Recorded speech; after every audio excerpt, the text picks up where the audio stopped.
Gjatë gjithë vitit qyteti i Prizrenit është i mbi populluar nga vizitorët. Në këtë qytet të vjetër, gjithçka historike gjendet përreth rrjedhës së ujit të Shadrvanit, të rregulluar tani më si asnjëherë më parë. Kalaja e Prizrenit, lidhja e Prizrenit, Lombardhi i Prizrenit, xhamia Sinan Pashës, kisha ortodokse, hamami i Prizrenit, të gjitha në një vend janë pak larg njëra tjetrës. E pasi jemi në prag festiv të qershorit 10 dhe 12 qershor, komuna e Prizrenit me aktivitete të shumta në Prizren shënon festën e qershorit me aktivitete të shumta në Prizren. Kryetari i Prizrenit, Shaqir Tota, i ka njoftuar për agjendën e shumë aktiviteteve që do të mbahen në Prizren. Në kuadër të shënimit të festave është paraparë që të vizitohet edhe kompleksi dëshmorëve në Landovic dhe manifestimet të ndryshme.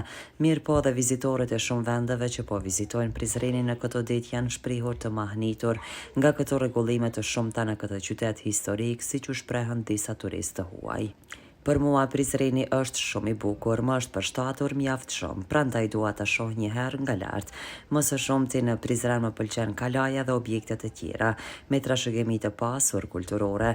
Ne të gjitha këto i bëjmë për Prizrenin, një ndër qytetet më të vizituara në Kosovë dhe jo vetëm nga turistë të rajonit, por nga e tërë bota.